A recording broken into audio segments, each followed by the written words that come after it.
Hello, and thank you to all of you who are joining us for this interview today. I feel very, very lucky to have Lucille Divine on the show. She is truly divine and she shares great value with her networks.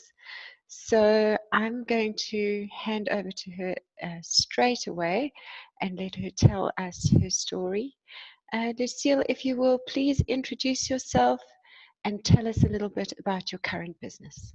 Absolutely. First off, thank you for having me on the show. I'm absolutely thrilled. It's not often that I get interviewed. It's normally that I'm the driver and interviewing somebody else. So it's a pleasant kind of a shift for me. Thank you for having me. So my journey started as an entrepreneur many, many years ago. In fact, as a child, I had a very entrepreneurial mindset, and one of the key things that always drove me was being creative. When I was probably about 9 years old, I started to organize concerts and cake sales and things like that down my street. And, you know, back then we could walk in the street and we knew our neighbors. And, you know, it was a different life from what we're living right now. So I had the freedom to actually be a child and create. And that's all I did. That's literally what I did. I used to walk around with my little tape deck. I don't know if you remember them. There used to be these little tape decks where you could record and play, and you had that little handle that you could hold and put your tapes in and record and whatnot. So that was my best friend. And I often used to record stories of my own. And back then, I was a huge fan of watching Dallas, which was a huge USA hit. And, you know, I loved the drama. I loved the script writing. I loved all the things that made up stories. And yeah, that's where I basically started. That creative mind in me just kind of kicked in. And I mean, my family often laugh about it right now, but yeah, that's where I basically started writing my own things, started using my imagination, and started to just create things. And then this came about where I started to do live concerts. So I get all the kids down the neighborhood, and we'd all do a concert. We'd go to somebody's house, and I monetized it as well. So people Amazing. used to pay 20 cents a day to come and watch this concert. And yeah, I mean, I had so much fun with it, and I used to play often. So you can understand my mindset back then was, I mean, I wasn't thinking entrepreneur. I was just wanting to be a creator. And that Okay. was one of my key factors. So as I went through school and everything, I hated school. I was one of those rebels. I really did not want to be a part of the system. And all through my adult life, I found it so difficult because back then, again, you didn't have much choice. My mom said to me, you've got two options. You either be a nurse or you be a secretary. Wow. And of Only course, two. I couldn't, yeah, that was it back Oh, then. You know, she didn't see anything else. And from her upbringing, that was what was available for a woman of that day and age. So for me, it was very difficult. And I so wanted to be creative. And I said to her, you know what, if that be the case, I would rather be a secretary because I can't stand anything medical. I mean, I hate going to hospitals. I hate the smell. I can't look at body parts and things like that. Not my thing. And so, yes, that's what I did. I mean, I went into college. I did a typing degree and, you know, did all of that kind of thing. And that was my very first job. I actually slotted into a company where they saw I had a capacity to cold call very well. I had a natural affinity to market. And I did it so well. And especially with the customers, they loved to talk to me. So they slotted me into a PR kind of environment. And they wanted me to then promote the business. I'll never forget my very first job. And I was 17, right? And yeah, that's basically what I did. I used to get a file thick like this of leads, and it would be like paper thin leads that I'd go through. There's about 150 on one sheet. And I used to mission, hey, I used to pick up the phone and phone them. And I had such a very good conversion rate. From, let's say, from the 10 phone calls that I'd make 8 sales. And wow. I knew from then I had the gift of the gab. I was pleasant. I was very appealing. I knew how to speak to clients, and clients loved to hear from me. So I knew that I was hitting the right mark. And that's when it kind of started to develop. So that's when the first point of my career started to kind of head forward. I then, as I was going through corporate and whatnot, I then kind of expanded in my knowledge in marketing. I went and consumed, and I went to day classes or night classes and things like that to try and expand more on that marketing skill that I absolutely loved. I knew I had an affinity to it. Was a natural marketeer, and anything that I touched, I automatically turned business very quickly. So my real in business sense career started about 30 years ago when when I decided to become my own entrepreneur. I opened up various businesses because I was so creative. I was always pulled towards the fashion industry or the publications industry or those kinds of things.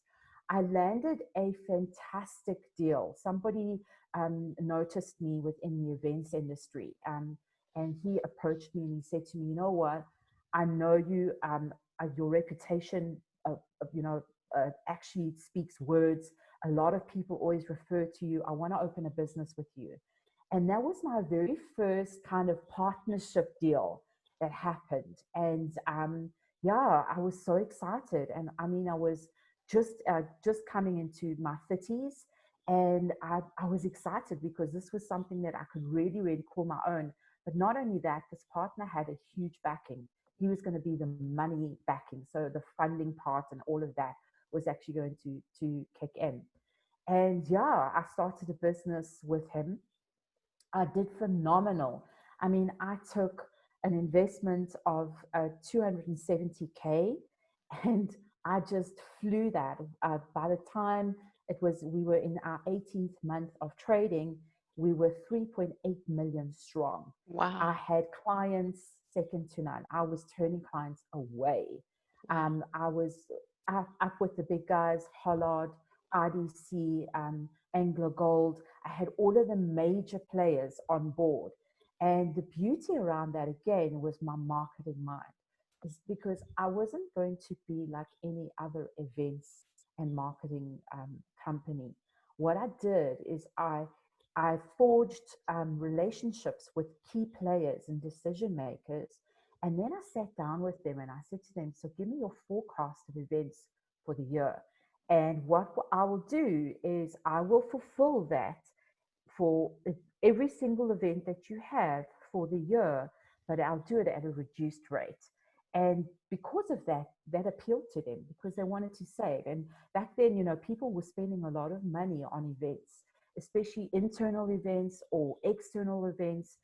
People were still, especially big corporates, they were still getting team builders together. So I held all of the events. I mean, my business was so busy, and I built it from the bottom up, and I was very clever and strategic in how I did it as well. So I didn't want to have a staff complement that was too large. What I wanted was key skilled people that would work with me, but then again, that were trainable. So everything that they learned was from me and from others and from themselves. And what I did is I pulled a team of 15 people, and we absolutely rocked the events industry. We became so well known out there. It was beautiful. So So that you're was one pretty of the good. key factors. You're pretty good at identifying good talent as well as being talent yourself. Absolutely. And I think that comes with my mindset. Again, if I think about it, Melissa, is that, I always say every morning and every day, in fact, I want to learn something new. So I came, even with my businesses, I had that mindset is when you come to work, you're going to learn something new, whether it's a new language, whether it's a new culture, whether it's new kind of style that you have to do, especially in the eventing world. There's always something new to learn. And the best thing is that I built my team where we learned internally from each other. So if somebody came from, was a vendor, and they had a particular culture or thing that they wanted to share that they did within their family, I said to them, bring it. We want to learn. So everything from the aspects of business to the personal aspects and everything else, that is how I kind of tagged into people, and I drew the culture within my business the same way, because they knew every day they learned something. Every day they got to know somebody better. Every day they learned something that upskilled them within their own talent and what they were doing. So even if somebody in my team was off sick, there was always two other people that could do his or her job.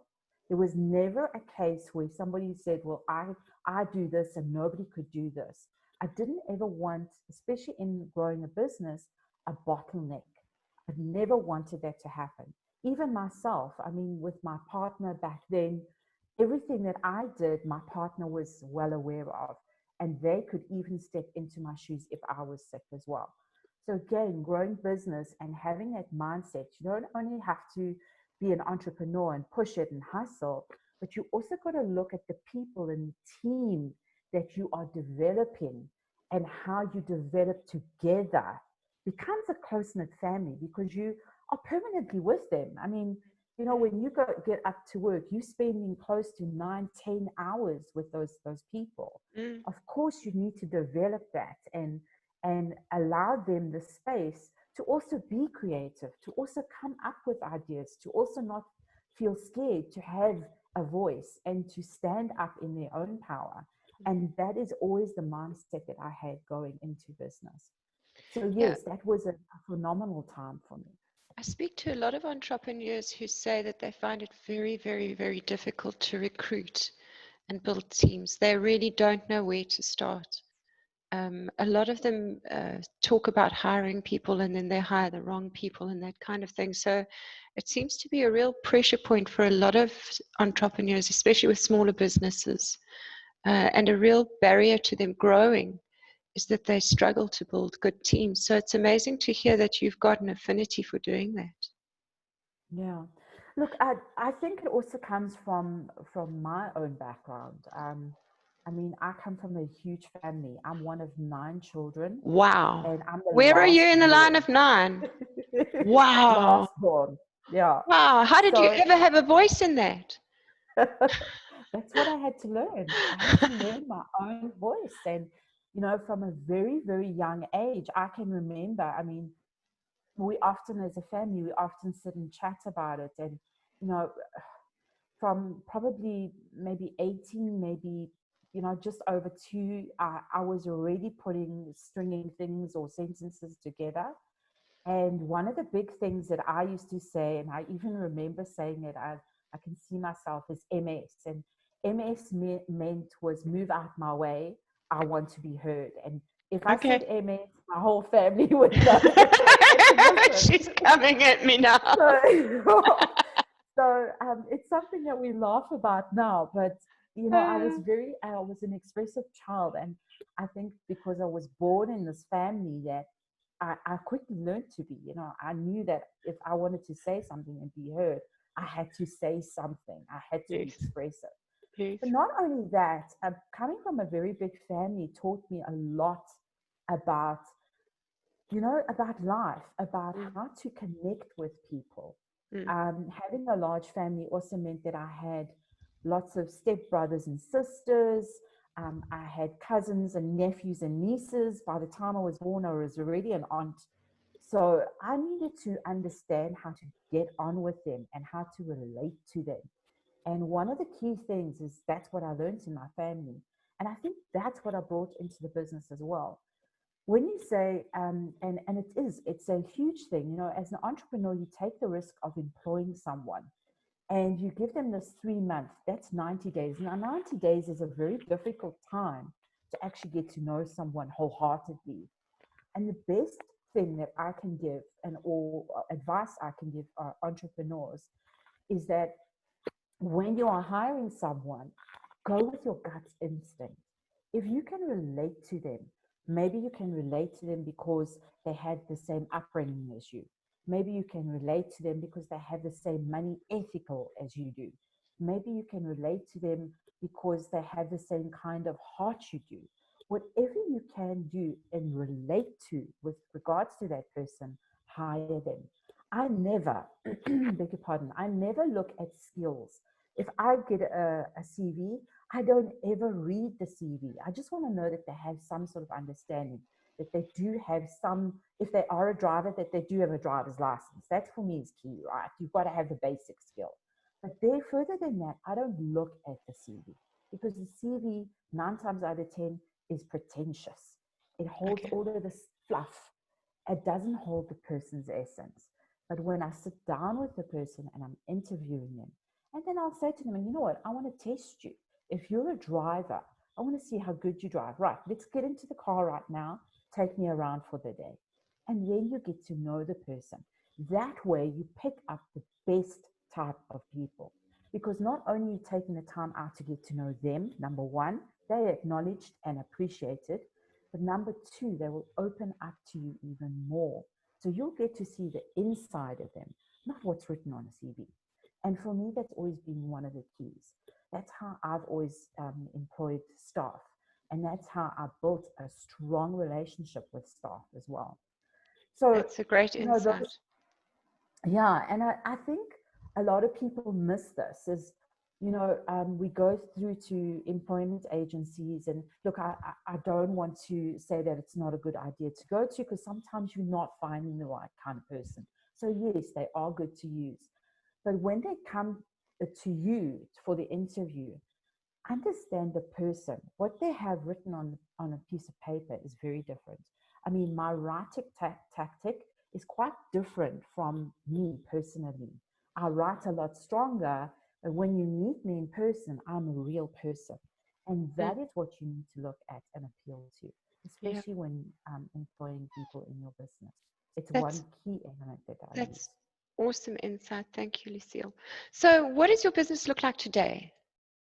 So today, yeah, I went right around and um, one of the key factors, I love the events and marketing industry. Like I said, I had tons of fun. But it got to a stage where I was working like 3 days nonstop, no sleep. I was living on painkillers and I was living on energy drinks. I was killing myself. I also got a huge wake up call one day when my family, my daughter, she was going through an emotional crisis and I wasn't there for her. And she attempted to commit suicide. And phew, it was a big time in my life when I had a big slap, a wake up call of note. And I decided then that I needed to actually be home. I needed to be with my family and be with my girls and give them that mother that they needed because I was permanently working. I was permanently hustling all the time. Not only did I love what I did, but I'm a natural workaholic. It's in my DNA. I can't stop. It's something that I'm absolutely passionate about. So I needed to kind of take back the reins. And one day I was sitting, I thought to myself, you know what? I'm not sure what I want to do. I love marketing. I mean, I absolutely love what I'm doing in the events industry. I'm really, really, really pushing the mark. But I understand that there is a call. My daughter's in crisis. I need to be home. And I watched a video on how to do digital marketing. And it was a young guy, I'll never forget it. It was a young guy that was on YouTube and he was talking about how fabulous his life was because he went into digital marketing and he could do this and that and market people and blah blah blah. And I thought to myself, my goodness, I can do this. If this guy who's so young, so inexperienced can do it, man, I can do this too. So I made that shift. It was a huge shift for me because I understand that also back then, I mean, and being brought up in my family, you always went out to a job. Mm, You never stayed at home and had a job. It mm. wasn't the normal thing, you know. So I had to change a lot of my mindset, and that became a mindset shift for me as an entrepreneur. I let go of the business. I sold off whatever I could. And then I started this journey. So I took 2 years. I said to myself, I'm going to take 2 years off. I'm going to learn everything I possibly can about digital marketing. I'm going to make sure that I get onto live webinars. I'm going to connect with people that know what they're talking about.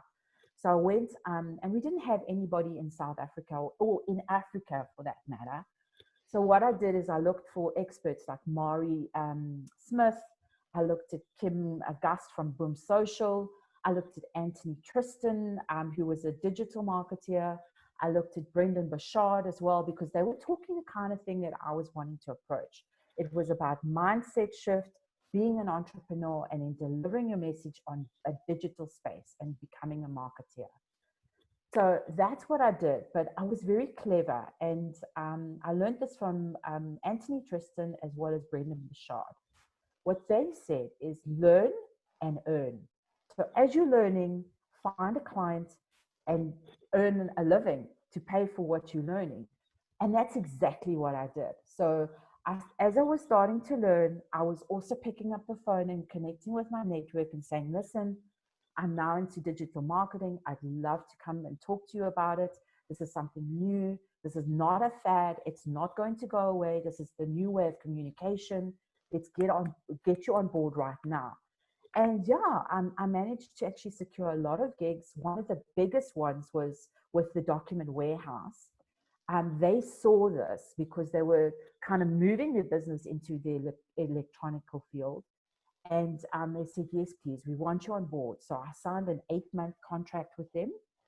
And I taught them and the salespeople, their core salespeople, everything around digital and social media. And then I worked closely with their marketing teams. And then I started to show them how to market and take their offline marketing online. And that's all I did. I really just focused on everything and starting to build them. And it worked so well that I got noticed by Ocean Baskets. I then worked with Italtel. I worked with Blast Brand Media. A lot of people were starting to kind of recognize me and recognize that this was the way to go. So And you were that's how quite I an early basically started. adopter. Very early. I Okay. started this about 12 years ago. Okay. Okay. Okay. Yeah. And so, Lucille, we're going to have to wind it up because I've got the free Zoom package that only gives me a half hour to talk to you. So, in a nutshell, what does your business do right now, and where can we find it online? Okay, fantastic. Awesome question. One of the things that I do as an entrepreneur is I help entrepreneurs as well as influencers showcase their business and go to market. And I do that by really unpacking how easy digital marketing and social media marketing can be for businesses. There are ways and means that you can launch successfully online, but all you need is a strategy. And that is where I absolutely excel. So I'm a digital strategist. But not only that, I love to showcase entrepreneurs and influencers as well. That's what I do for a living. So I coach, I mentor, and I train. That's the core of what I actually do in my business right now. Okay, and that's so very much needed at the moment because, as you were mentioning earlier, a lot of people don't really know what they're doing. No, no. And this has come about because, the entrepreneurs that I have been mentoring over the last couple of years, a lot of them battled to go to market. And a lot of them didn't understand how to navigate around social media, for instance. Yes, it's free, but it's free to a point. When you open up a social media channel, that's for free. But creating content around it, that is where you have to invest. And 9 times out of 10, people also don't know. A lot of entrepreneur businesses, they don't know what to put out on as content on social media. And that's where I like to help them. So I train them on how to do that. I train them on how to look at their brand and have brand represented content that actually is scalable across their social media channels. And to stop looking at the so what messages. So what if you are in business? What is the value and what is the solution you offer me as a customer? I'm not interested in your so what you're in business or what you've been in business for so many years. I'm interested in what or how you can help me? What is the value that you exchange that I walk away with as a customer? And that is key. That is one fundamental that a lot of entrepreneurs and even influencers today miss when it comes to actually marketing themselves. This right now, we're living in a digital age where a lot of people, there's so many competitors, there's so many different people doing different things. So it's so important for entrepreneurs and influencers to set themselves apart. And you do this by really tapping in to how to be the solution to your customer. If they have a challenge, for instance, how do I create content?